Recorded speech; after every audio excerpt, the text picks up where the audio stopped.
Chernobyl experiments gone wrong, monster stories. Hey everyone, have you ever heard the eerie tales coming out of Chernobyl? Rumors of strange creatures and mysterious happenings? Today, we're taking a trip into the heart of these stories. So grab your favorite snack, settle in, and let's dive into the wild world of Chernobyl's monster myths.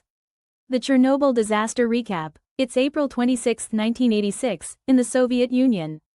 The Chernobyl nuclear power plant is humming along like any other day. The engineers decide to run a routine safety test on reactor number 4. Sounds simple enough, right? Well, things took a catastrophic turn. Due to a combination of flawed reactor design and operator errors, an uncontrollable power surge led to explosions and a reactor core meltdown. The immediate aftermath was chaos. Firefighters rushed to the scene, unaware of the deadly levels of radiation they were exposed to. The nearby city of Pripyat, home to about 49,000 people, was evacuated only the next day. Imagine being told to leave your home within hours, not knowing you'd never return. The disaster had far-reaching impacts, severe health effects for the cleanup workers, long-term environmental contamination, and a massive blow to the Soviet Union's credibility.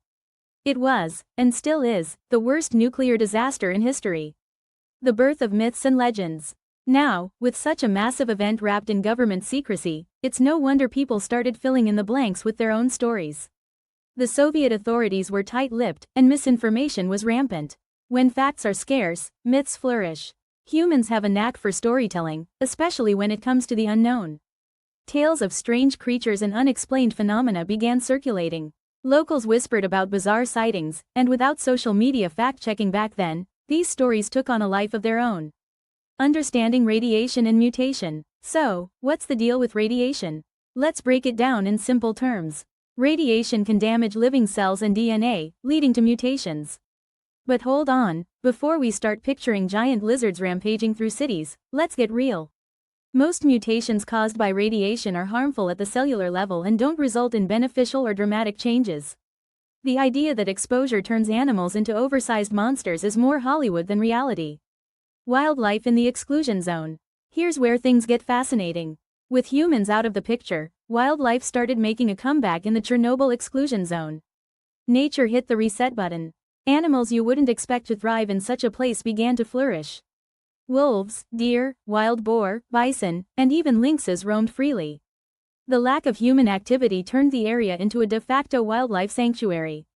Studies have shown that despite the radiation, animal populations are abundant. It's a testament to nature's resilience. Life found a way, even in the shadow of a nuclear disaster.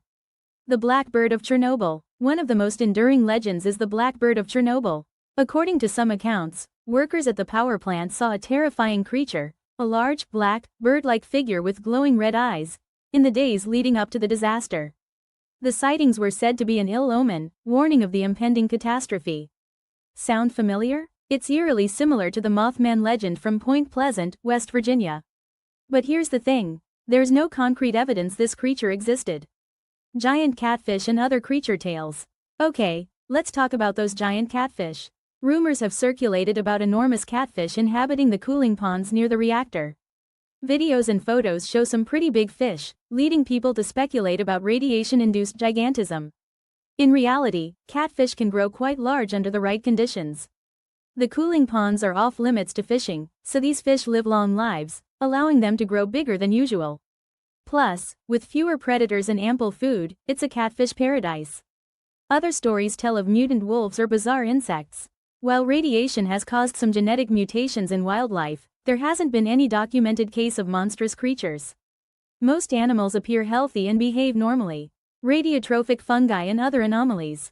Now here's some real-life sci-fi for you. Scientists discovered radiotrophic fungi in the reactors. These fungi can actually eat radiation by converting gamma rays into chemical energy, thanks to high levels of melanin. This remarkable adaptation has potential applications in protecting astronauts from cosmic rays or cleaning up radioactive waste. How cool is that? Space-traveling fungi. As for the plants, some have shown mutations like misshapen leaves or growth abnormalities.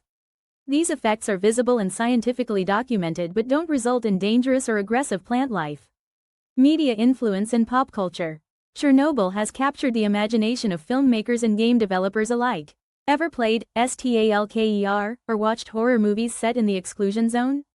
These works often depict the area as a haunted landscape filled with mutants and supernatural phenomena. While they make for exciting entertainment, they blur the lines between fiction and reality. These portrayals can reinforce misconceptions about what Chernobyl is actually like today. The fascination has also spurred a wave of dark tourism. People are eager to explore the abandoned city of Pripyat, snapping pictures of decaying buildings and overgrown amusement parks. Human stories and experiences. Behind all the myths and media hype are real people who lived through the disaster. The liquidators, hundreds of thousands of workers who helped contain the radiation, are true heroes. They built the sarcophagus around reactor number 4 and cleaned up hazardous materials, often with inadequate protection. Then there are the Samozli, about 150 people, mostly elderly, who returned to their homes within the exclusion zone. They chose the familiarity of home over the uncertainty of relocation. Debunking the monster myth. So, circling back to our original question, are there monsters in Chernobyl? The scientific community agrees, nope. While radiation has caused some mutations, there's no evidence supporting the existence of monstrous creatures. These myths persist because of fear, misunderstanding, and the human love for sensational stories. It's important to approach such tales with a critical mind. Education and open dialogue can dispel these myths and replace them with factual understanding. Conclusion. We've journeyed through the shadows of Chernobyl's lore, separating fact from fiction. It's incredible to see how nature has bounced back, how unique organisms like radiotrophic fungi have emerged, and how people have adapted in the face of adversity. The monster stories might make for thrilling campfire tales, but the reality is both more complex and more inspiring. Chernobyl stands as a powerful lesson about responsibility, the impact of our actions, and the unbreakable spirit of life.